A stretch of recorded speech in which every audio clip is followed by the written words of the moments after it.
제목이 지금 지적이라 불리는 공간 이렇게 되어 있는데 공간이라고 해서 우리가 얘기했을 때 이게 지금 이게 정치적인 것이 발생할 수 있는 공간을 뜻합니다. 그러니까 실제로 지금 지적이 보통 이제 후정치 시대라고 보통 이야기를 많이 하는데 정치가 실종되어 버린 시대를 후정치 시대라고 이야기합니다. 실제로 자본주의 사회 내부에서 정치적인 것을 체계적으로 삭제하려는 그런 노력들이 굉장히 많이 있고 실제로 그래서 지금 정치적인 것을 다시 살려내는 작업이 굉장히 필요합니다. 그래서 여기 지금 공간이라고 이야기되어 있는 것은 그런 정치적인 것들이 다시 기입될 수 있는 그런 공간을 얘기하고 또는 뭐 우리 잘 알듯이 공동체가 가능해지는 공간, 이제 지적이라 불리는 공간, 지적 스스로 이런 공간이 되고자 합니다. 그러니까 지적은 사실은 어떤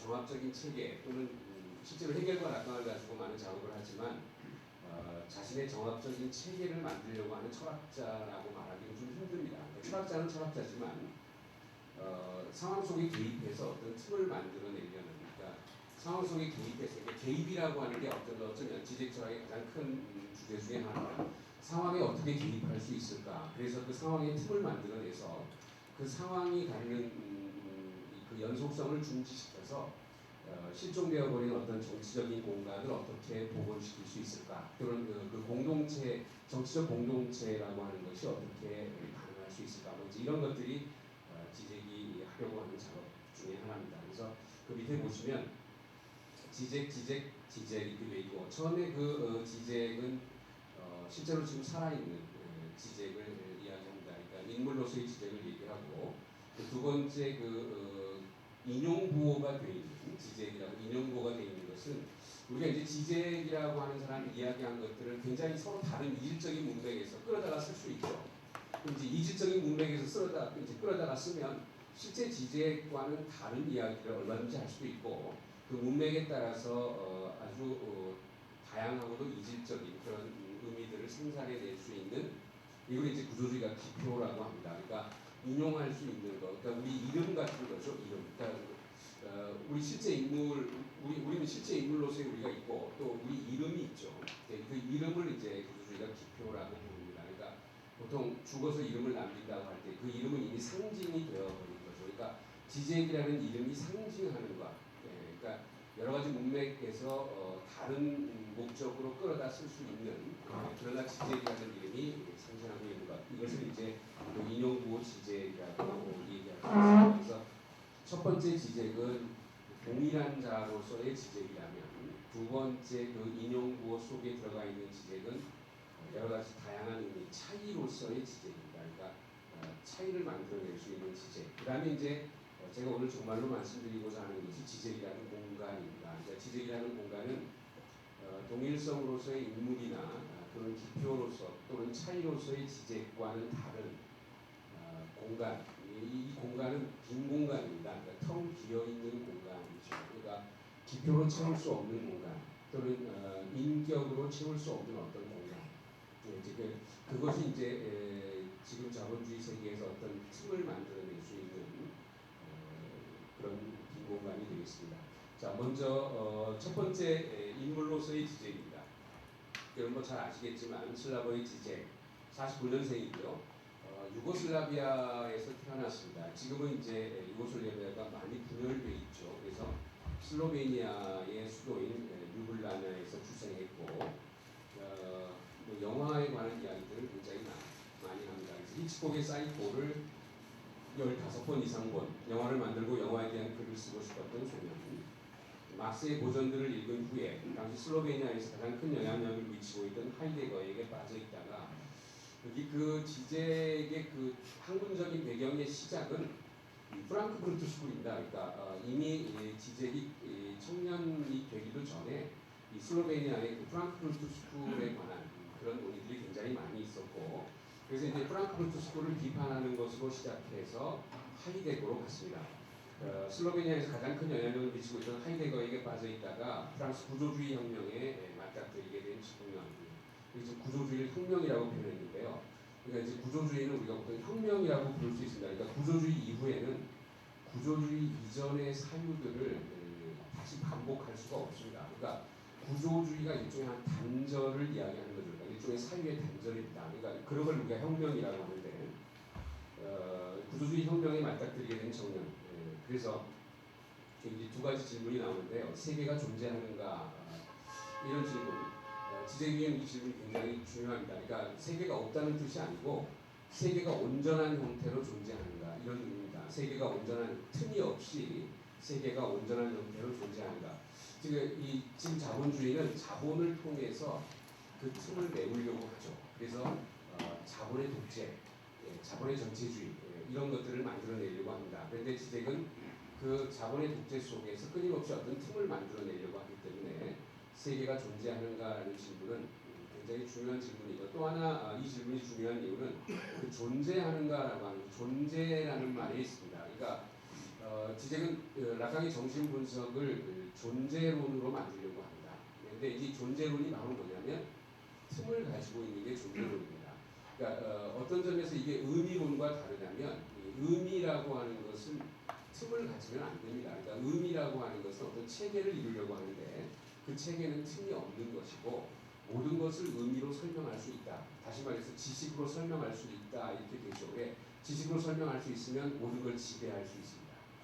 그런데 이제 이 존재론의 이 존재는 지식으로 설명될 수 없는 어떤 틈이기 때문에 그런 의미에서 지배될 수 없는 틈이죠. 그래서 이게 저항의 장소가 될 수 있습니다. 그래서 세계가 존재하는가라는 이 존재론, 정신분석의 존재론이라고 하는 이 질문이 지적에게는 상당히 중요합니다. 또 세계가 어떻게 우리에게 드러나는가 이렇게 되어 있는데 세계가 어떻게 우리에게 드러나는가? 세계가 그 온전치 않음을 우리에게 어떻게 드러내는가? 지적에게 중요한 것은 철학자임에도 불구하고 초월적인 것, 보이지 않는 어떤 초월성 이런 것들이 아니라 드러나 있는 것입니다. 드러나 있는 것. 그러니까 초월성 자체가 세계 속에 이미 들어와 있습니다. 그러니까 세계 속에 개입하지 않는 초월성은 지적에게 아무 의미가 없습니다. 그러니까 초월성이 세계 속에 개입해서 세계에 어떤 틈을 내는 것이고 그 틈 속에서 어떤 혁명의 가능성들을 감지해내고자 하는 거죠. 그래서 이 드러날 수 없는 것이 드러나는 지점. 그러니까 아까 존재라고 했는데 빈 공간이라고 하는 것이 이 드러날 수 없는, 설명할 수 없는 그런 부분들이 세계 속에서 어떻게 드러나는가 이런 질문들을 하게 됩니다. 이런 질문을 통해서 자신 속에서 자신을 능가하는 어떤 것의 결정으로 사유의 길에 들어서게 된 철학도 자신 속에서 자신을 능가하는 어떤 것 이건 이제 보통 정신분석학에서 많이 이야기하는 건데요. 이게 이제 정신분석이 얘기하는 타자라고 하는 거죠. 타자는 일단 내 안에 들어와 있어야 타자입니다. 내 밖에 타 있는 걸 타자라고 말하지 않고 내 안에서 나를 능가하는 거죠. 내가 제어할 수 없는 것을 뜻합니다. 그러니까 내 안에 있는 어떤 틈, 내 안에 있는 빈 공간, 내 안에 있는 틈 그런 거죠. 어떤 사람이 그 분석을 받으러 왔는데 자꾸 침대 밑에서 악어가 나와서 자기를 잡아먹으려 한다고 하는 거예요. 그래서 이제 의사가 그 너의 환상에 불과하다. 침대 밑에는 아무도 없고 그 악어가 너를 잡아먹지도 않는다. 이렇게 해서 돌려보냈습니다. 그래서 이제 그 환자의 친구를 또 우연히 의사가 만나서 물어봅니다. 그때 나한테 분석을 받으러 왔던 그 환자는 악어가 자기를 잡아먹으려고 한다고 그 환자는 지금 잘 지내고 있나 이렇게 물어보니까 그 친구가 뭐라고 대답하냐면 악어한테 잡아먹힌 친구 말하는 거야. 이렇게 이제 얘기를 하는 거죠. 그러니까 이게 이제 슬로베니아에 회자되는 어떤 농담 중에 하나입니다. 이 지적이 이런 농담을 가지고 정신분석적인 진리들을 많이 이야기하려고 하는데 그러니까 침대 밑이라고 하는 것은 주체의 가장 내밀한 부분이겠죠. 침대 밑에 자기를 잡아먹으려고 하는, 자기를 지배하는 어떤 악어가 살고 있다. 그러니까 타자죠.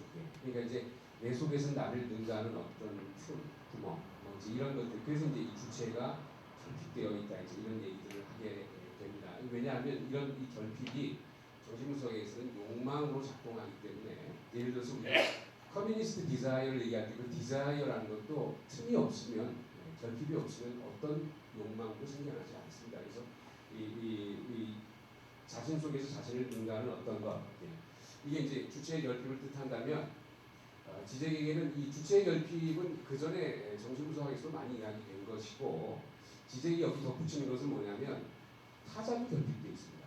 그러니까 세계도 결핍되어 있는 거죠. 똑같은 농담인데요. 이번에는 어떤 환자가 왔냐면 닭이 자기를 잡아먹으려고 한대요. 그러니까 자기가 옥수수라고 생각하는 거예요. 자기가 옥수수라고 생각해요. 그래서 닭만 만나면 도망다닙니다. 닭이 자기를 쪼아먹으려고 한다는 말이죠. 그래서 이제 이 환자가 너는 사람이다.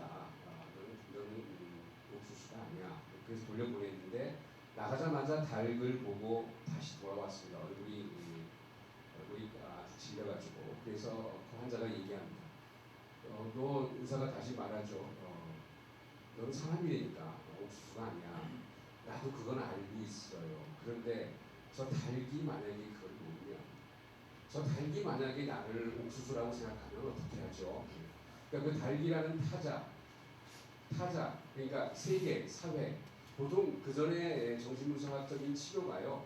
세계는, 사회는 온전하고 주체가 거기에 적응을 잘 못한다라고 생각했습니다. 그래서 이제 그 잘 적응을 못하는 사람을 모두 주체의 탓으로 돌렸죠. 근데 이제 지적에게는 주체가 결핍되어 있다는 것은 동시에 타자가 결핍되어 있다는 것을 뜻합니다. 그러니까 실제로 노숙자가 많이 있다는 것은 노숙자의 결핍뿐만 아니라 국가의 결핍을 뜻하기도 한다 이 말이죠. 그러니까 주체의 결핍과 타자의 결핍이 이렇게 만나는 이중 결핍의 장소에서 지적이 개입하려고 하는 그게 이제 빈공간입니다. 그래서 주체의 결핍과 타자의 결핍 모두 이렇게 자신 속에서 자신을 능가하는 어떤 것이다 이렇게 이야기할 수 있습니다. 자, 프랑스 구조주의의 이론적 실존적 타당성이라는 제목의 석사학위 논문. 그러니까 이제 구조주의에 대해서 석사학위 논문을 지적이 썼죠. 하이데거에 대한 박사학위 논문. 데리다가 아니었으면 하이데거주의자로 끝나고 말았을 것이라고 훗날 수배하게 되는 계시와도 같았던 데리다 텍스트들에 대한 맹렬한 분석.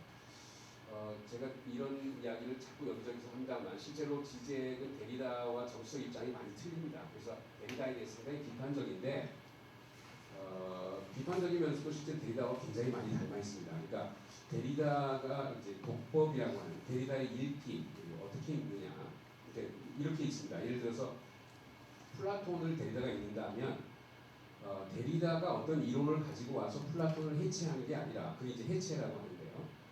플라톤 속에서 플라톤이 무너지는 지점을 찾습니다. 그러니까 플라톤이 하나로 존재하는 게 아니라 플라톤 1이 있고 플라톤 2가 있습니다. 그런데 플라톤 1과 플라톤 2는 결코 화합할 수 없는 간극을 가지고 있습니다. 그래서 1과 2가 플라톤이 자기 동일적인 방식으로 존재하지 않는 거죠.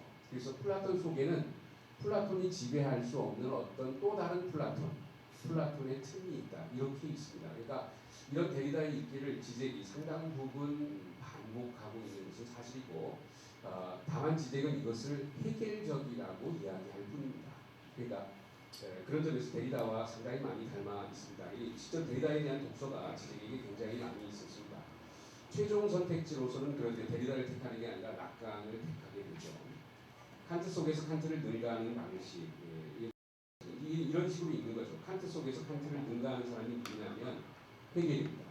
그러니까 헤겔은 칸트와 다른 게 아니라 칸트 속에 있습니다. 그러니까 칸트가 이야기해놓고 그 이야기가 갖는 어떤 파괴력을 미처 깨닫지 못하는 부분, 그 부분이 헤겔이다 이 말이죠. 그러니까 칸트와 헤겔이 이미 겹쳐 있고 칸트 다음에 칸트를 극복한 헤겔이 등장하는 게 아니라 헤겔은 이미 칸트 속에 있고 칸트가 이야기해놓고 그 혁명적인 파급력이 너무 커서 칸트 자신도 놀라서 그것에 대한 반어를 행한 이런 게 이제 지적이 나중에 행위라고 하는데요. 그러니까 혁명적 행위라고 하는 것은 상황을 변화시킬 수 있는 행위는 자기 의도가 아니고요. 자기 의도를 넘어서 있기 때문에 자기가 해놓고도 자기가 놀랍니다. 이제 그런 게 행위인데 칸트 속에서 칸트를 능가하는 방식이라고 하는 것도 그런 의미입니다. 그래서 헤겔은 칸트가 이야기해놓고 칸트가 물러서는 지점, 그 지점을 이야기하는 것이 헤겔이다. 그래서 실제로 지적에게는 칸트나 헤겔이나 내용상 하나도 차이가 없습니다. 내용상 차이가 있는 게 아니라 이제 헤겔도 그런 식으로 얘기할 수 있겠죠. 헤겔이 이야기해놓고 그 주장 자체가 갖는 파급력이 너무 커서 헤겔이 수습하려다가 수습하지 못하는 부분, 그런 부분들을 데리다 얘기합니다. 이렇게 얘기할 수 있는 거죠.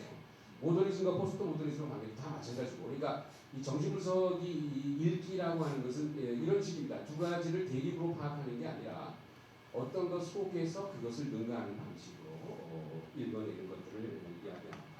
그다음에 분석자를 능가하는 환자로서 대응했던 밀레르, 이 밀레르는 작가는 밀레르라는 사람은 락강의 사위입니다.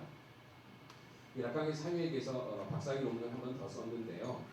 이제 분석을 받을 때 이제 지적이 분석자가 지금 작가는 밀레르인데 지적은 지금 환자로 분석을 받는 거죠. 그런데 환자가 이 분석자를 계산하고 있습니다. 분석자가 이런 말을 할 거라고 생각하고 그 말을 하면 우리 이제 바둑 둘때 수를 앞서가는 거죠. 그러니까 이 말을 하면 분석자가 뭐라고 얘기하겠지.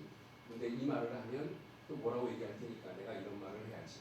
이제 이런 방식으로 분석자를 능가하는 환자. 이 대부분 이 정신분석 상황에서는 환자가 분석자가 마스터입니다. 그러니까 내 욕망의 진실을 알고 있다고 가정되는 사람이기 때문에 그 마스터와 동일시를 하는 이 뭐 힐링이라고 하는 것과 비슷합니다. 그러니까 저 사람이 나를 힐링해 줄 수 있다고 생각하면 내 욕망의 진실을 알고 있다고 생각하면 그 사람과 동일시를 하죠. 이걸 이제 전이라고 부르는데 그렇게 전이를 불러일으키는 마스터인데 지적에게는 그 마스터가 분석자가 아니고요. 마스터 자체가 이런 빈 공간이 되어야 됩니다. 그래야 치료가 됩니다. 마스터가 모든 것을 알고 있는 자로서 개입해서 그 환자에게 모든 것을 지시해 주는 게 아니라 그러면 환자는 그냥 복종하는 종속되는 기표에 불과하게 되죠. 그게 아니라 환자가 분석자가 더 이상 아무것도 모른다는 사실을 깨닫고 자기로부터 떠나도록 만들어주는 게 훌륭한 분석자입니다. 그러니까 스스로 분석자 자체가 빈 공간으로 텅 비어 있어서 나도 모른다라는 사실을 보여주는 것. 그러니까 빈 공간과 마주하게 하는 것. 그 빈 공간이 사실은 분석자라는 빈 공간이 사실은 내 환자 안에 이미 들어와 있는 빈 공간이라는 것을 깨닫게 하는 것. 이제 이런 것들이 락강식의 치료입니다. 그래서 여기도 이제 그런 얘기들이 나옵니다. 가장 숭고한 히스테리 환자 해결이 통과한다는 제목의 정신분석 박사학위 논문. 여기 그 히스테리 환자라고 되어 있는데요. 히스테리라고 하는 거, 지적은 이 임상의 범주를 지적 임상을 안 합니다. 그래서 임상 범주를 다 존재론적 범주로 바꿉니다. 그러니까 결핍된 주체가 결핍된 세계와 마주해서 어떤 태도를 취할 것인가. 그게 뭐 정신병, 신경증, 히스테리, 패티시 다 이런 거거든요. 여기 히스테리는 의문을 제기하는 주체가 히스테리입니다. 그러니까 무조건 복종하는 게 아니라 이게 정말 나에게 주어진 어떤 타이틀이, 나에게 주어진 기표가 이게 정말 나야? 명함을 보고 이 명함에 쓰여진 게 이게 정말 날까? 나는 이 명함에 쓰여진 기표와는 뭔가 좀 다른 어떤 부분을 가지고 있지 않을까라고 끊임없이 질문하는, 그래서 기표가 아니라 주체입니다. 이게 히스테리입니다. 그러니까 철학사에서 지적이 그런 히스테리의 시작을 헤겔로부터 보는 거죠. 그러니까 헤겔은 그런 의미에서 철학에 대해서 끊임없이 의문을 제기하는 철학자입니다. 그런 의미에서 히스테리 환자 헤겔이라고 이야기하고 있습니다. 이런 것들이 실제 인물로서의 지적입니다. 그리고 이것을 락강적인 문맥에서 옮기면 상상계적 요소라고 합니다. 이 상상계적 요소는 동일한 그러니까 우리가 이게 지적과 동일한 사실들이야라고 보통 이야기하는 실제 인물로서의 해결 지적이죠. 근데 이런 지적만 존재하는 것이 아니라 두 번째 기표로서의 지적이 있습니다. 실제로 이 상상계적 요소로서의 지적보다는 우리에게 중요한 것은 기표로서의 지적일 거고 더 중요한 것은 공간으로서의 지적일 겁니다. 자, 반면 이질적인 문맥 속에서 인용되고 반복될 수 있는 것, 인용되고 반복되면 자꾸 다른 의미가 생겨날 수 있겠죠. 그러니까 모순적인 의미도 생겨날 수 있을 겁니다. 그러니까 어떤 사람은 지적이 굉장히 파괴적이라고 그렇게 얘기하는 사람, 어떤 사람은 지적이 굉장히 윤리적이라고 얘기할 수 있는 사람도 있겠죠. 그러니까 이 두 가지 서로 모순되는 것들이 이야기될 수 있는 그 대목이 이질적인 문맥 속에서 인용되고 반복되어 전혀 다른 의미들을 생산해낼 수 있는 기표, 이걸 이제 기표라고 합니다. 기표로서의 지적. 그래서 인용구어가 붙어 있습니다.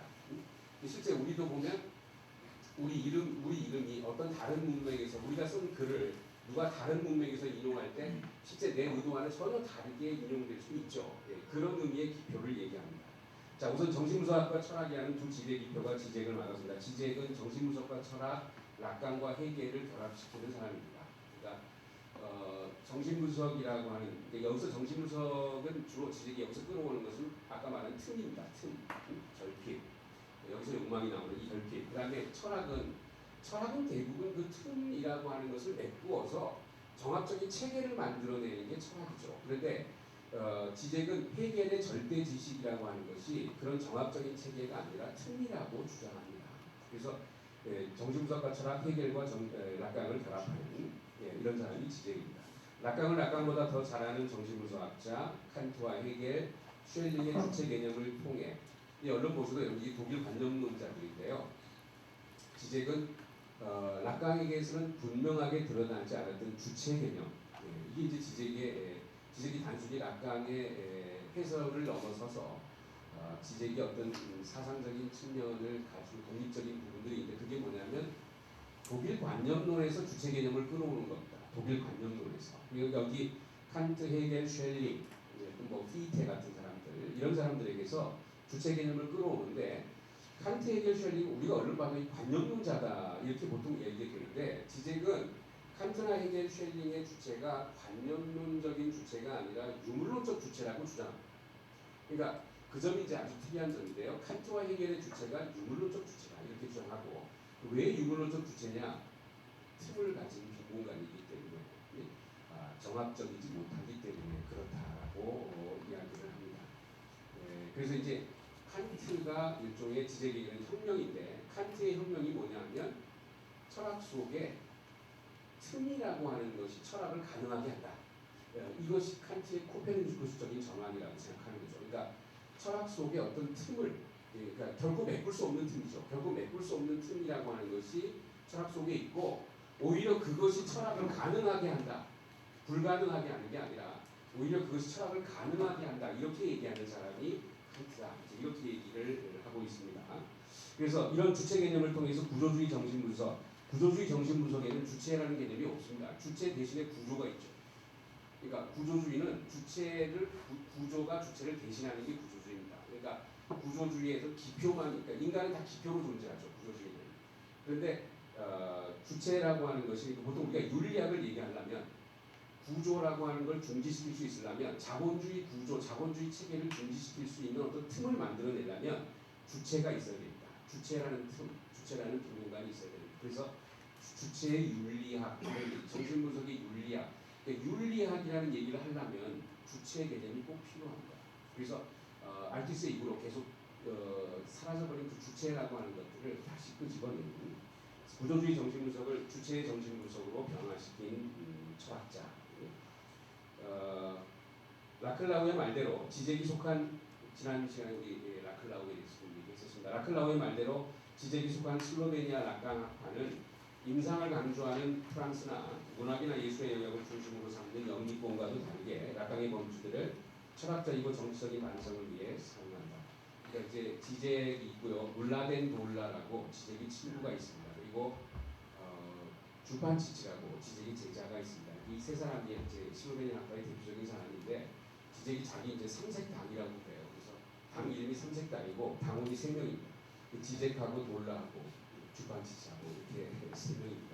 그래서 삼색당을 위해서 자책을 혼정한다고 이렇게 하기로 하는데 어쨌든 이 슬로베니아 학파의 사람들은 락강의 범주들을 철학적이고 정치적인 반성을 통해 다시 말하면 정신분석을 의미론에서 존재론으로 바꾸는, 의미론에서 존재론으로 바꾸는. 그러니까 왜 그러냐면 의미론을 가지고는 지금 자본주의 세계에서 자본의 파급력을 당할 수가 없습니다.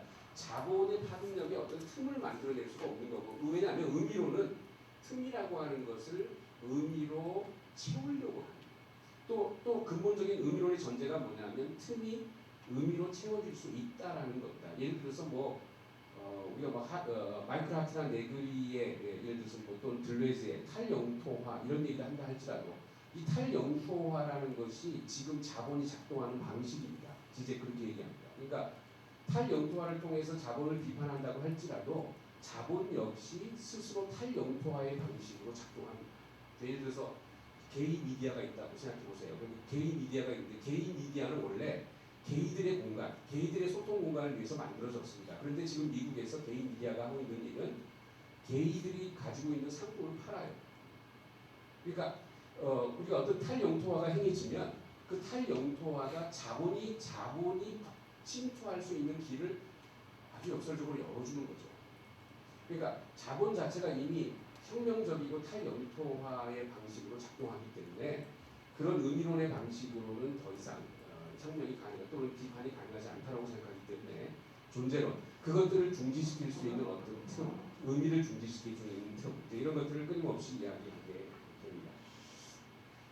막스의 이데올로기 비판과 락강의 증상이 겹치는 곳에서 이 증상이라고 하는 말 저기 이태관 선생님한테 이태관 선생님이 문화 구전할 때 증상적인 읽기 이런 것들을 많이 이야기하시죠. 실제로 우리 정치 상황에서 증상적인 읽기 그러니까 증상이라고 하는 것은 뭔가를 숨기고 있습니다. 그러니까 틈이 있는데요. 그 틈을 숨기는 게 증상입니다. 그런데 완전히 숨기지 못하기 때문에 거기에 어떤 표시가 그 얼룩이 나타나는 거죠. 그게 증상입니다. 그러니까 정신분석은 늘 억압이라고 하는 걸 주장하는데 억압은 완전히 제거될 수 없는 게 억압입니다. 그러니까 억압할 수는 있지만 완전히 제거되지 않습니다.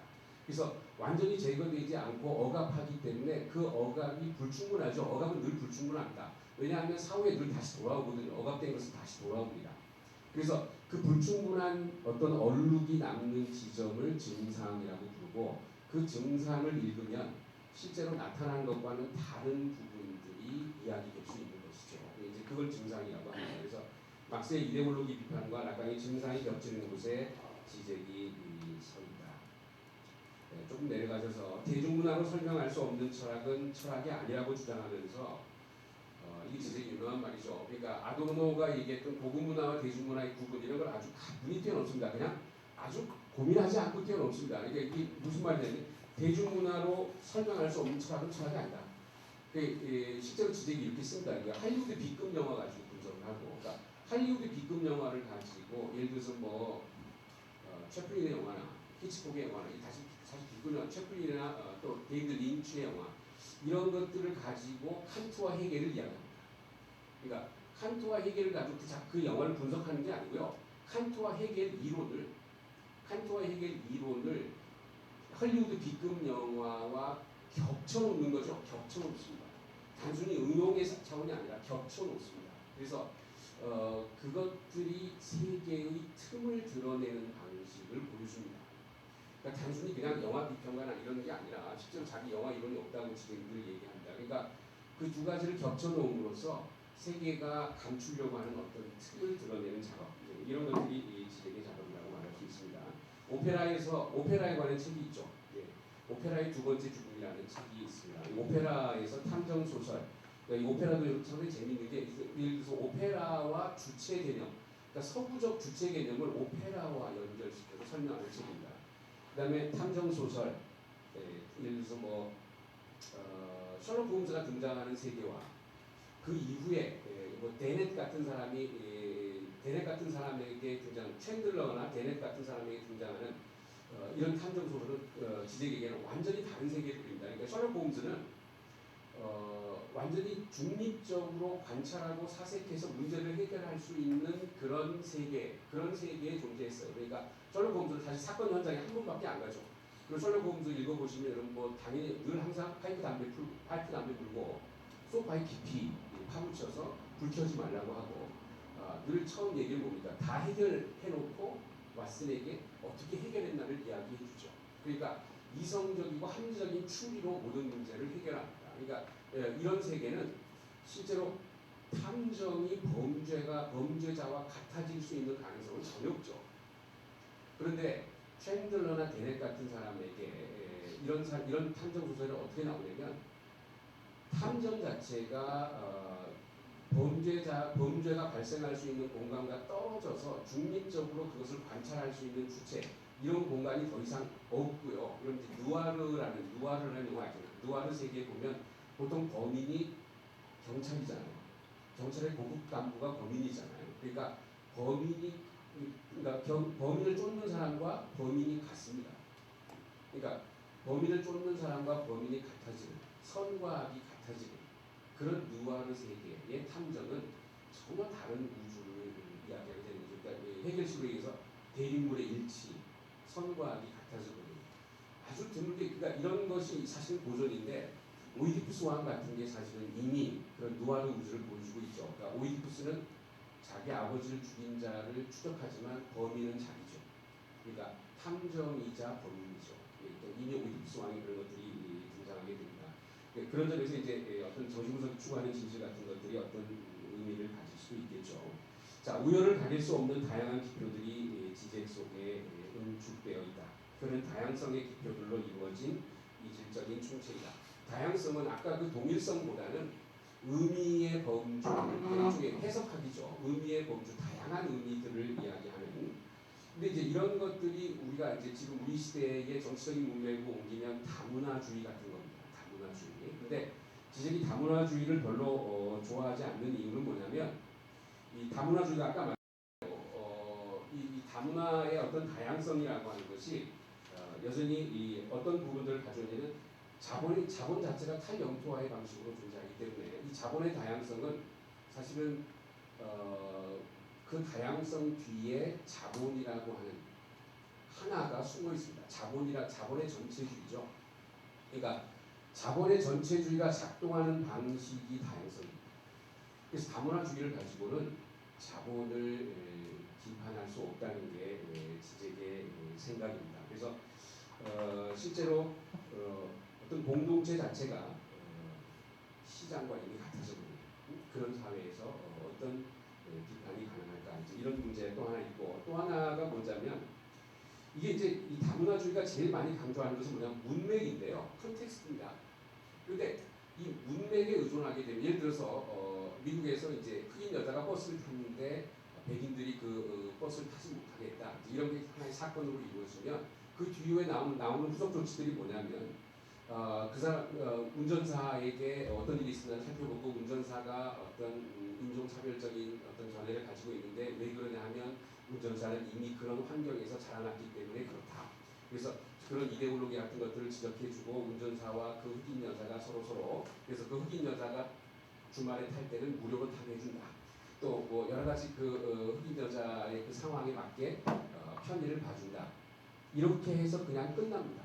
그러니까 문맥의 한정에서 그 문맥 속에서 여러 가지 편의를 봐줌으로써 거기에 자본이 개입해서 그것을 더 이상 보편적인 틈으로 확장되지 못하도록 만드는 거죠. 그러니까 그게 다문화주의의 전략입니다. 그러니까 실제로 어떤 정치적인 혁명이나 이런 것들이 발생하려면 이 특수한 것들이 어떻게 보편화의 과정을 거칠 수 있는가가 굉장히 중요한데 이 보편적인 틈으로 만들어질 수 있는가가 중요한데 그러지 못하도록 문맥 속에서 그렇게 이미 막아버리는 거죠. 이게 이제 우리가 보통 아이덴티티 파라틱스라고 하는 정체성의 정치학이 문제되는 이유입니다. 정체성의 정치학은 늘 정체성이라고 하는 것 자체가 이렇게 구분되는 거거든요. 문맥에 따라서 달라질 수 있는 거거든요. 그래서 예를 들어 퀴어가 있다. 퀴어라고 하는 것은 원래 어떤 그 사회 결핍을 드러낼 수 있는 혁명적 잠재력을 가지고 있었습니다. 그런데 다문화주의가 퀴어를 너에게도 독립된 방을 하나 줄게. 레즈비언도 퀴어도 동성애자도 이성애자도 다 독립된 방을 가지고 우리는 다양한 형태로 서로 공존할 수 있다. 퀴어 운동가들이 고민하는 문제가 거기 있는데요. 퀴어가 이제까지 인정받지 못했기 때문에 사회에 의해서 기표에 의해서 인정받으려면 그 제안을 받아들일 수 있습니다. 그런데 인정받는 순간 퀴어가 갖는 틈으로서의 잠재력은 사라져버립니다. 그냥 여러 방 중에 하나의 방을 차지하게 되는 거죠. 그런 방식이고 또 하나 멀티컬처럴리즘의 문제점은 뭐냐면 이 다문화주의가 얘기하는 건 관용인데요. 관용이라고 하는 것은 웬디 브라운이라고 하는 사람이 어떤 탁월한 분석이 보여주는 것도 있지만 관용하는 주체의 우월성을 보여준다. 관용하는 주체의 우월성. 그러니까 관용하는 주체가 제일 싫어하는 것은 자기가 관용의 대상이 되는 거예요. 그걸 참을 수가 없습니다. 그러니까 늘 관용 뒤에 숨어 있는 것은 내가 관용하는 주체라는 너 대상보다 더 우월하다는 이런 생각을 가지고 있고 관용이라는 것은 굉장히 아주 한계를 이미 가지고 있는 개념 중에 하나입니다. 왜냐하면 이 사람을 관용했는데 궁극적으로 그 관용이라고 하는 것, 특히 또 타자를 관용한다고 할 때 그 타자는 지적이 늘 얘기했다시피 죽은 이웃과도 같은 타자입니다. 죽은 타자예요. 타자성이 이미 사라진 타자입니다. 그러니까 관용할 수 있는 타자는 이미 타자성 자체가 거세된 타자. 다시 말해서 나와 일치하고 내가 공감할 수 있는 타자입니다. 그 타자를 내가 관용할 수 있죠. 그렇지만 그렇지 못한 타자, 즉 관용할 수 없는 타자는 이제 공격해도 되는 어떤 정당성을 확립하게 됩니다. 예를 들어서 무슬림 같은 경우에 또는 아랍 같은 경우에 이 사람들은 이제 관용할 수 없는 대상이기 때문에 오히려 공격할 수 있는 어떤 정당화를 보여주게 되는 거죠. 그래서 실제로 이 관용이라고 하는 것의 이면은 보이지 않는 부분은 인종차별주의입니다. 그래서 지제는 이제 우리가 옛날에 아바타 같은 영화, 이 아바타 같은 영화가 실제로 미국에서는 political correctness라고, 그러니까 정치적 공정함을 보여주는 영화라고 굉장히 칭찬을 받았는데 지제는 그것이 인종차별 영화라고 이야기하게 되는 거죠. 그러니까 백인이고 백인 중에서 휠체어를 타고 움직이지도 못하는, 그러나 그 백인이 이 아바타를 입고 상대편 안으로 들어가야 나비 족속이 승리하게 되는 것이었거든요.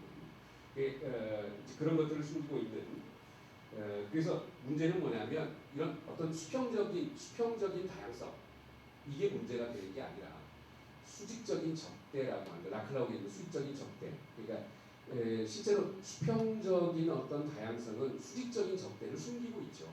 그러니까 스필버그 영화에서 공룡들이 서로 힘을 합쳐서 어떤 일을 해서 해나간다고 지적이 보고 이거는 속임수다. 왜 속임수냐 하면 공룡들 간에도 차이가 있다 이거죠. 그 차이 자체를 숨기고 모든 사람들이 수평적인 협력을 통해서 어떤 것들을 이루어간다고 하는 것은 수직적 차이를 이미 숨기고 있는 것이다. 그래서 다양성이라고 하는 것이 숨기고 있는 그런 수직적인 틈, 이런 것들을 이야기해야 되기 때문에 이 다양성의 기표라고 하는 것으로도 충분치 않다. 자, 마지막으로 이제 공간이라고 하는 것이 있습니다. 하나와 다양성의 대립을 가르는 또 다른 지제, 공간으로서의 지제인데요. 이 페이지의 아래서 5번째 줄에 보시면 바르샤바에 있는 레닌이라고 하는 그림이 있습니다. 그런데 이 그림의 내용은 레닌의 부인이 공산청년동맹의 단원과 침대에 함께 있어요. 이제 그 제목이 바르샤바에 있는 레닌이고 관람객이 물었습니다. 레닌은 어디 있어요? 그러니까 대답합니다. 레닌은 바르샤바에 있습니다. 그러니까 레닌이 바르샤바에 있기 때문에 레닌의 부인이 청년당원과 침대에 있을 수 있는 거죠. 그렇잖아요. 그러니까 그 그림이 가능하기 위해서는 레닌은 그 그림 속에 없어야 합니다. 그 그림 속에 재현되지 않는 대상이 되어야 되는 거죠. 그 그림 속에 틈이 되어야 하는 거죠. 하지만 레닌이 그렇게 그림 속에서 빠져 있기 때문에 이 그림이 가능해집니다. 그러니까 이 그림을 세계라고 생각해 보십시오. 세계가 있고 그 세계가 가능해지기 위해서는 뭔가가 떨어져 나가야 됩니다. 그 틈이 떨어져 나가요. 틈이 없는 것처럼. 그러니까 이게 이제 지적이 말하는 일종의 패티시즘이라고 하는 건데요. 그러니까 물신주의자들이, 우리 보통 다 물신주의자인데 어떤 점에서 그러냐면 지적의 이데올로기가 이전처럼 우리가 뭘 몰라서 생겨나는 게 아니고요. 너무나 잘 알기 때문에 생겨납니다. 이전에는 우리가 뭘 모르기 때문에 의식화 운동을 통해서 그걸 지식을 통해서 알려주면 이제 더 이상 그런 허위의식의 이데올로기에 빠지지 않는다 이렇게 생각했는데, 지금 우리 시대 냉소주의가 활기치고 있는 우리 시대의 이데올로기는 너무 잘 알고 있기 때문에 I know very well, 난 너무나 잘 안다. 하지만 나는 어머니가 거세되어 있다는 것을 너무나 잘 안다. 하지만 어머니가 거세되어 있지 않는 것처럼 행동할 거야. 나는 산타클로스가 없다는 걸 너무나 잘 알아. 그렇지만 아이들이 산타클로스가 있다고 믿기 때문에 그 아이들의 순진한 믿음을 배반하지 않도록 하기 위해서 산타클로스가 있는 것처럼 행동한다. 나는 국가가 결핍되어 있다는 것을 잘 알지만 국가가 결핍되어 있지 않다라고 생각하는 사람들, 그런 순진한 사람들의 믿음을 깨지 않기 위해서 그렇게 행동한다.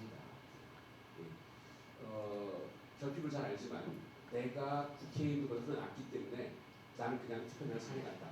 이게 하나도 변하지 않습니다. 그러니까 변화를 초래하지 못하는 것이 이데올로기인데, 이 이데올로기의 작동 방식 자체가 이렇게 일종의, 이게 이미 판타지죠. 무엇인 것처럼 잘 안다, 그렇지만 잘 알지 못하는 것처럼 이렇게. 그러니까 이제 이데올로기가 환상의 측면에서 발생한다.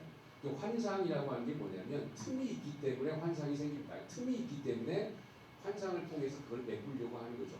틈은 틈은 의미로 메꿔지지 않습니다. 의미의 틈이기 때문에요. 그래서 언어나 담론이나 이런 것들로 메꿔지지 않기 때문에 그 틈을 환상으로 메꿉니다. 예를 들어서 이런 건데요. 소크라테스, 라강이 보기에 소크라테스는 모든 것을 알고 있다고 가정되는 주체입니다. 그러니까 소크라테스가 모든 것을 알고 있어서가 아니라 다른 많은 사람들이 소크라테스가 모든 지식을 알고 있다고 가정하기 때문에 소크라테스의 말이 진리가 된다 이 말입니다. 그러니까 그렇게 되면 지식이라고 하는 게 이미 판타지의 산물이죠. 모든 사람들이 그렇게 가정하는 거죠. 그러니까 실제로 이 판타지가 지식에게 굉장히 중요합니다. 그러니까 이게 이데올로기를 만들어내는 과정이기도 하고, 예를 들어서 유대인에 대한 판타지, 그러니까 인종차별주의가 생기는 유대인에 대한 판타지가 뭐냐면 이런 거죠. 저 사람은 유대인이다. 그래서 뭐 더럽고 돈만 알고 뭐 어떻고 어떻다. 이거는 우리가 이해가 되죠. 이거는 틈이 없죠. 저 사람은 유대인이다. 그래서 더럽고 돈만 알고 어떻고 하다. 그러면 이게 논리적으로 설명이 되잖아요. 그런데 이걸 순서를 바꾸면 저 사람은 더럽고 돈만 알고 뭐만 한다.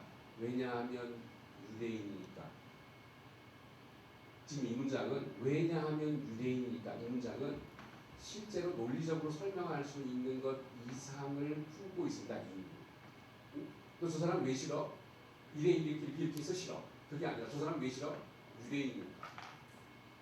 그러니까 그 유대인이니까라고 하는 그 말 속에는 우리가 논리적으로 설명할 수 있는 기표적인 의미 이외에 그것으로는 설명할 수 없는 어떤 그러니까 내용은 없지만 어떤 부분을 이미 간에 포함하고 그 환상이죠. 사랑도 그런 거 아닙니까? 사랑도. 또 저 사람 왜 좋지? 이렇게 해서 좋아. 아니 또 저 사람 왜 좋지? 그냥 너 저 사람 어떻게 믿어? 이렇게 믿으면 안 되니까. 이러면 안 돼. 믿으면 안 돼. 나 그 사람 믿어. 왜? 그냥 이상하게 믿으니까.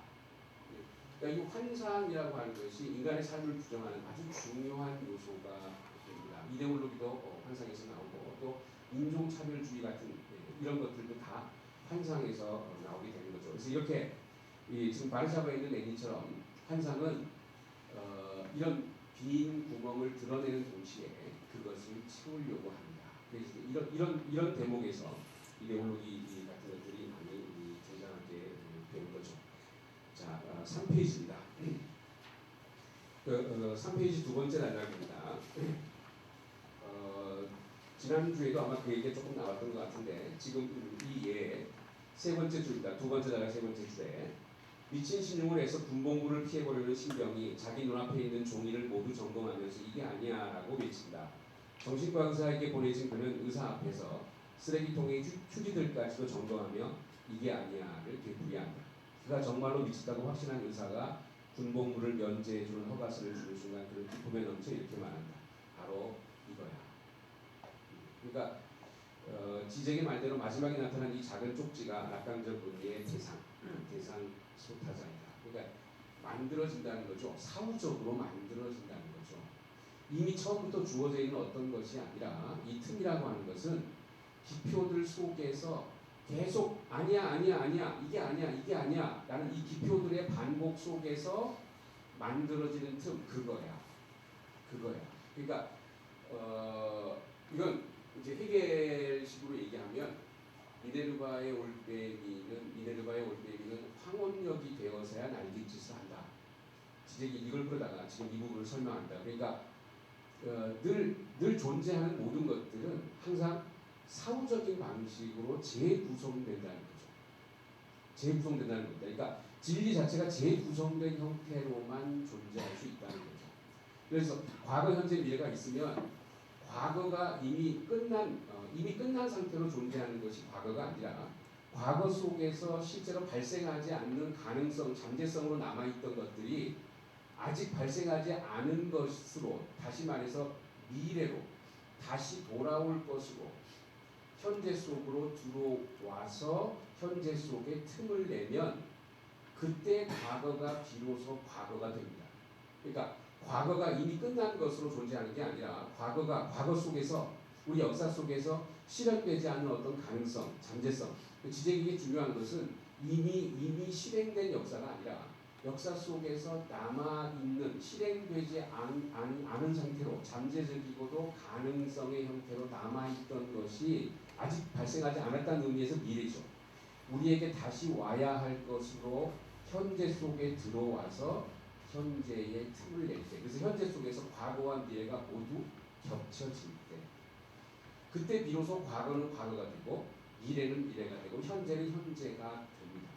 그러니까 늘 예측 불가능한 어떤 것이 발생할 수 있는 가능성, 이제 뭐 바디우식으로 얘기하면 사건 같은 것들이죠. 그러니까 틈을 내는 어떤, 그러니까 이제 그런 부분들을 이야기하기 위해서 지금 이 대상이라고 하는 이 부분을 얘기합니다.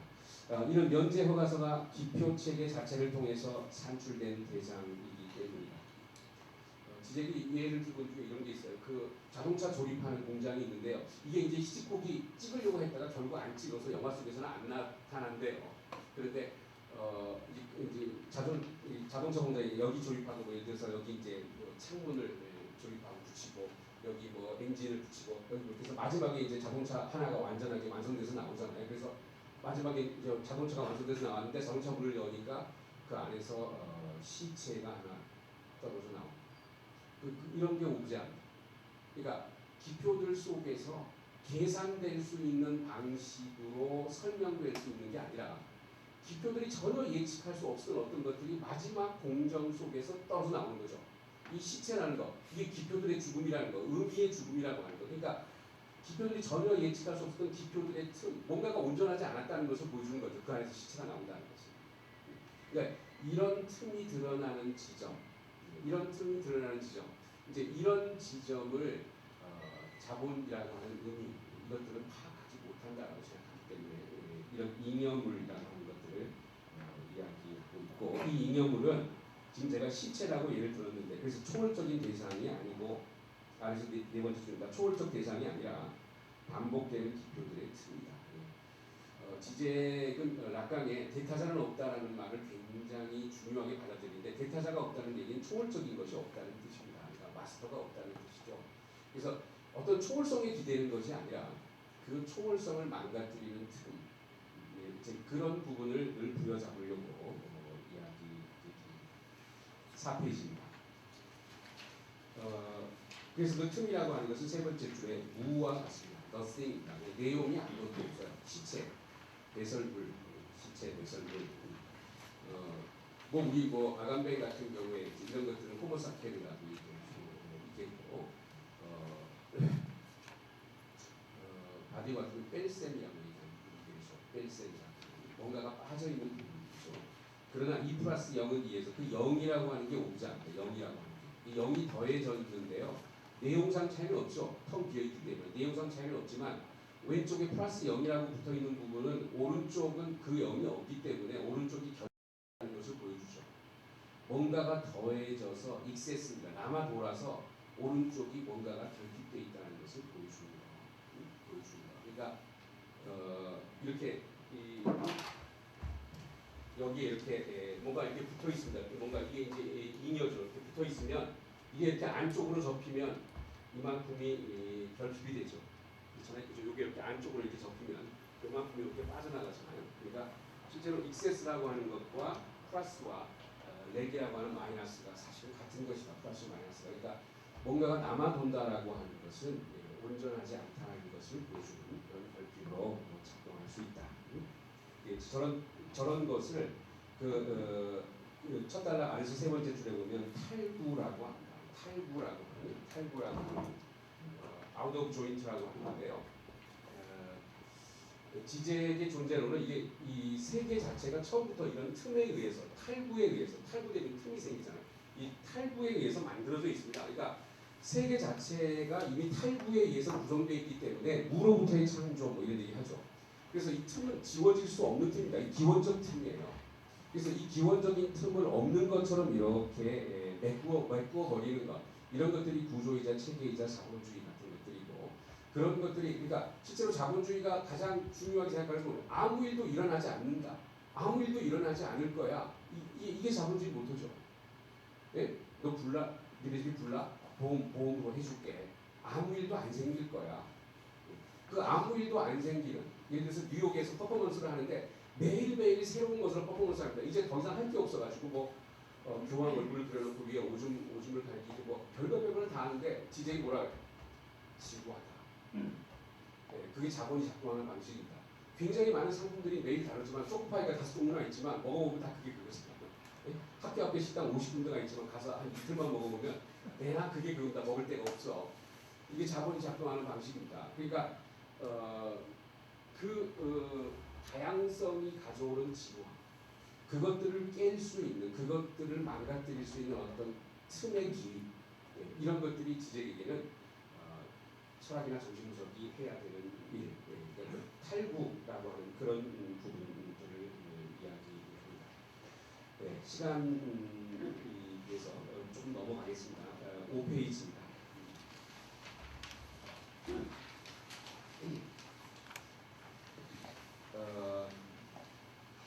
네 번째 줄입니다. 지적이라는 공간 속에 거주하는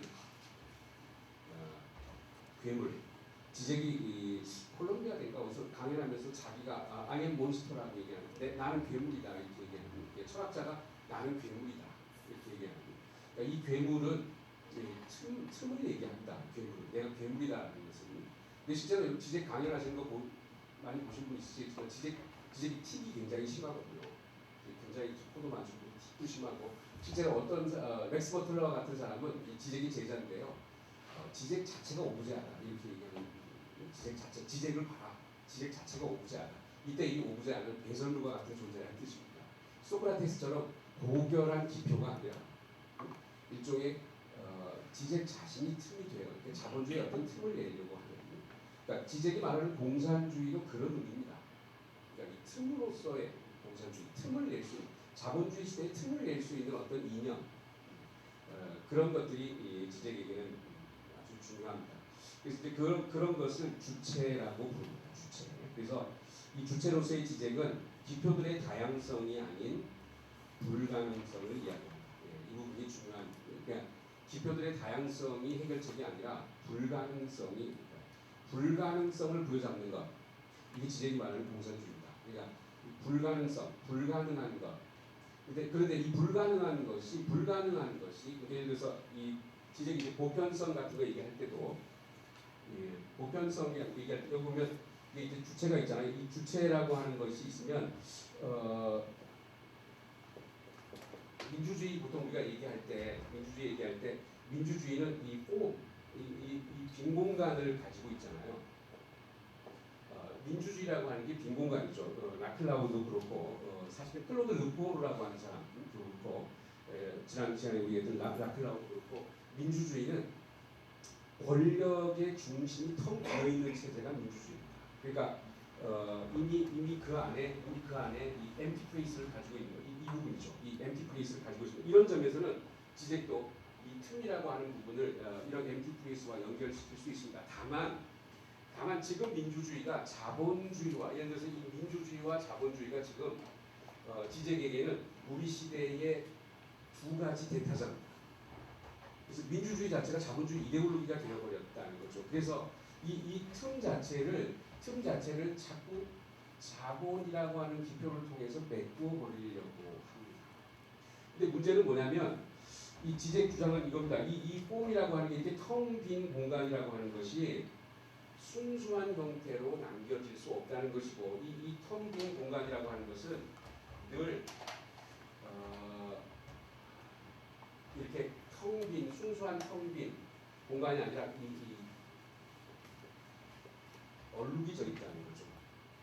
예를 들어서 지적이 늘 들기 좋아하는 예가 이런 건데요. 자코벤 같은 건데, 예를 들어 프랑스 혁명이라고 하는 것, 또 우리가 보통 알고 있는 민주주의, 평등, 박애, 이런 민주주의적인 가치들이 생겨나기 위해서 자코벤이라고 하는 어떤 폭력이 있었죠. 문제는 뭐냐면 이 자코벤이라는 폭력을 버리고 이것만 우리 가질 수 없다 이 말입니다.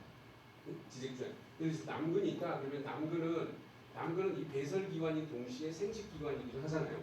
그럼 생식기관이라는 상징적인 기관이고, 우리는 보통 남근이라고 하는 것을 배설하는 어떤 기관이라기보다는 생식이라고 하는 어떤 자손을 퍼뜨린다는 이런 의미를 받아들이려고 합니다.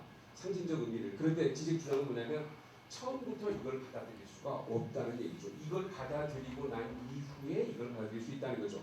이걸 받아들이고 이것이 잘못되어 있다는 것을 안 이후에야 이것을 받아들일 수 있다. 이것을 통과해야만 한다 이거죠. 그러니까 생식이라고 하는 상징 속에는 이미 그 안에 배설이라고 하는 얼룩이 져 있습니다. 이게 아까 배설물로서의 세상에 마찬가지입니다. 이 민주주의적 가치라고 하는 것이 생겨나려면 자코벤이라고 하는 이 폭력을 없애고 순수한 평화를 가지고 이것들을 이 가치들을 쟁취할 수가 없다는 거죠. 그래서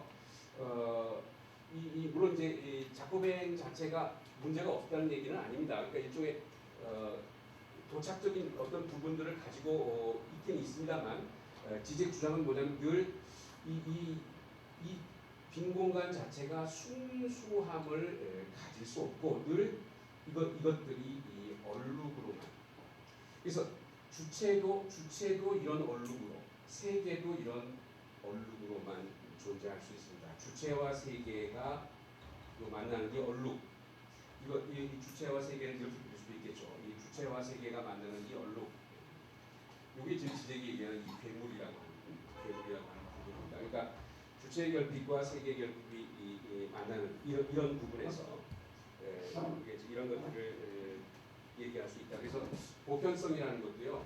요거만 하고 마치겠습니다.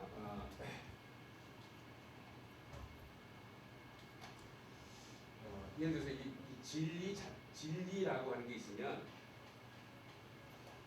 이 진리를 구성하는 어떤 요소 이런 요소들이 있을 거 아니에요. 여기다가 진리 그 자체라고 하는 것을 포함해야 진리라고 하는 보편성의 집합이 완성됩니다. 그러니까 이 진리를 이런 특수한 요소, 그러니까 보편적 진리는 특수한 진리 플러스 진리 그 자체 이렇게 된다는 거죠. 그러니까 이 특수한 진리 아까 우리가 이질적인 문맥 이런 얘기했잖아요. 이 특수한 진리의 합 이게 보편성이냐? 그렇지 않다는 얘기입니다. 그러니까 특수한 진리의 합이 보편성이 아니라 특수한 진리에다가 진리 그 자체라는 것이 포함되어야 진리의 보편성, 지적이 말하는 보편성이 있는 겁니다. 이것이 이루어지는데요. 이 진리 그 자체는요. 이 특수한 진리의 집합 바깥에 있는 이 보편적인 진리가 특수한 진리 속으로 이렇게 들어온 겁니다. 마치 신이 뭐 파울첼량의 시처럼 하나의 울림 뭐 이런 시 있잖아요. 그죠? 신이 은유의 눈보라 인간 세계 속으로 들어오는 것처럼 이래서 이제 지적 기독교랑 관련이 되는 거죠. 예수적이에요. 그러니까 그러면 이 보편적인 진리가 특수한 진리 안으로 들어오면 이 진리 그 자체라고 하는 것은 사실은 특수성 요소, 특수한 진리 아니잖아요. 보편성이 들어왔으니까요. 그렇다고 보편성이라고 말할 수도 없잖아요. 특수한 것 안으로 들어왔으니까요. 그게 예수잖아요. 그렇죠. 신도 인간도 아니고. 그러니까 기독교 체계가 해결 체계이기 때문에 지적인 기독교인 아닙니다. 기독교에 대해서 굉장히 비판적인데 이 해결 체계가 그런 겁니다. 그러니까 이 보편성과 특수성이 겹치는 부분이죠. 이게 보편성과 특수성이 겹치는 이 부분이죠. 이게 그래서 이게 보편성도 특수성도 아닌 이게 뭡니까? 이게 틈이잖아요. 그러니까 이게 바디우식으로 얘기하면 공집합입니다. 바디우가 얘기했던 공집합. 그러니까 모든 집합은 공집합을 포함해야 닫히죠. 요게 바디우가 얘기하는 뺄셈이죠. 이 부분이 빠지는 거죠. 그러니까 요 부분, 요 진리 그 자체라고 하는 이 부분이 뭐냐면 이게 얼룩입니다. 이게 얼룩이잖아요. 이 얼룩을 포함해야 보편성이 될 수 있습니다. 그러니까 지적의 보편성은 추상적 보편성이 아니라 그러니까 모든 특수성들을 다 합친 모든 걸 지배할 수 있는 그런 전체주의적인 보편성이 아니라 이미 그 안에 자신의 결핍을 가지고 있는 보편성입니다. 자신의 얼룩을 가지고 있는 보편성입니다. 그리고 문제는 혁명은 이 얼룩에서 생겨날 수 있다. 이 얼룩에서. 그러니까 이 얼룩은 특수성의 요소로 설명 안 됩니다. 그러니까 이질적인 기표들의 집합으로는 설명이 안 되고 이 기표들의 틈이죠. 이 기표가 설명할 수 없는 틈. 예, 이것이 보편성이라고 하는 건데 저런 부분을 다문화주의는 설명하지 못한다라고 하는 것이 지적의 생각이고 저런 보편성을 통해서만 우리는 뭔가 이제 지적이나 바디오나 모두가 다 어떤 새로운 이런 얘기를 많이 하는데 자본주의에 있어서 상품의 새로움 말고 어떤 진정한 새로움을 만들어낼 수 있는 그런 부분들을 이야기하기 위해서 저는 보편성이라고 하는 부분들을 이야기합니다. 제가 이걸 끝낸다고 했는데 한마디만 더 50분까지 시간 있으십니다. 그래. 그래 이제 이런 진리 그 자체라고 하는 것을 드러낼 수 있는 게 행위입니다. 액트라고 대문자로 쓸 때 액트라고 하는 액트는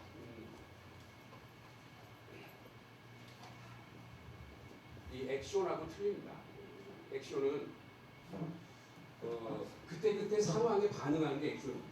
지적은 그때그때 상황에 반응하는 것이 오히려 근본적인 행위를 막을 수도 있다고 생각합니다. 그러니까 아까 그 탈영토화 방식으로 그러니까 예를 들어서 하트나 네그리 같은 사람들에게는 실제로 자본에 저항하는 다중들의 저항이 모두가 다 실제로 그러니까 자본이 모든 것을 지배하고 있다는 게 하트나 네그리에게는 그 자본에 저항할 수 있는 기회가 될 수도 있습니다. 그러니까 그 자본에 저항하는 모든 주체들이 어떤 혁명의 가능성을 갖는 거죠. 그런데 지적은 그렇게 생각하지 않고 그 맥락에 갇혀버리게 된다는 거죠. 액션만 하면 그 맥락에 갇혀버리고 그것이 보편성의 차원을 갖지 못하게 되면 오히려 그러니까 예를 들어서 그게 이제 지적 도시 정신 분석이라고 하는데요. 최근에 이제 작가 알렉 밀레를 공개적으로 비난하기 시작했습니다. 지적이. 그런데 밀레를 비난하는 이유가 뭐냐면 밀레가 하는 게 도시정신분석이라는 거예요. 그러니까 도시정신분석이 뭐냐면 그때그때 필요한 어떤 전복을 행함으로써 사회 전체를 바꿀 수 있는 혁명의 가능성을 봉쇄한다는 거죠. 아 우리 다 혁명했잖아. 우리 그때 다 그걸 전복시켰는데 또 무슨 혁명?